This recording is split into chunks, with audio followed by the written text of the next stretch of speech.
Dahulu, di Dumai ada sebuah kerajaan yang dipimpin oleh seorang ratu bernama Cesima. Kerajaan tersebut bernama Kerajaan Seri Bunga Tanjung. Cesima mempunyai 7 orang putri yang cantik-cantik. Di antara ketujuh putrinya, putri bungsulah yang paling cantik, lah bernama Mayang Sari.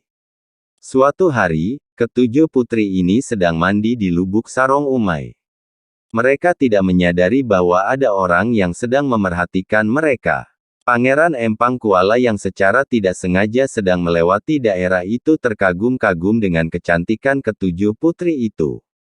Namun, matanya terpaku pada putri Mayang Sari. Cantik sekali gadis itu. Gadis cantik di Lubuk Umai. Dumai, Dumai, bisiknya pada diri sendiri. Sekembalinya ke kerajaan, Pangeran Empang Kuala memerintahkan utusannya untuk pergi ke Kerajaan Seri Bunga Tanjung untuk meminang putri Mayang Sari. Secara adat, Cesima menolak dengan halus pinangan kepada putri bungsunya, karena seharusnya putri tertualah yang harusnya menerima pinangan lebih dahulu. Pangeran Empang Kuala murka mendengar pinangannya ditolak. Lulu, ia mengerahkan pasukannya untuk menyerbu Kerajaan Seri Bunga Tanjung.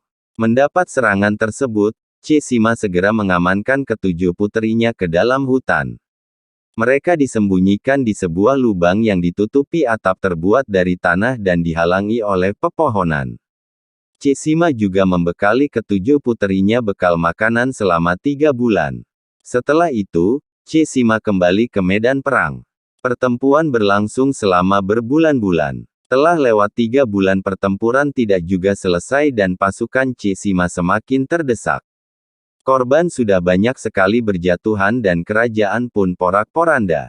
Akhirnya, Cesima meminta bantuan jin yang sedang bertapa di bukit hulu Sungai Umai.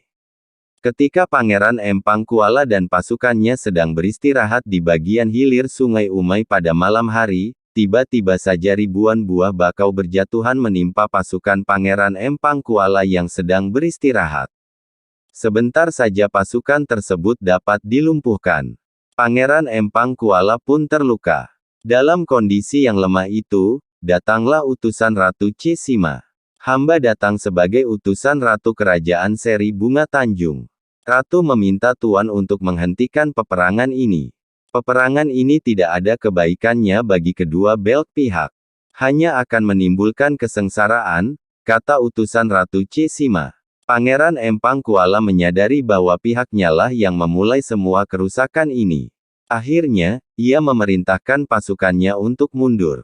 Sepeninggal pasukan Pangeran Empang Kuala, Ratu Cesima bergegas menuju tempat persembunyian ketujuh putrinya. Namun, ia sangat terpukul, karena dilihatnya ketujuh putrinya telah meninggal dunia, karena kelaparan.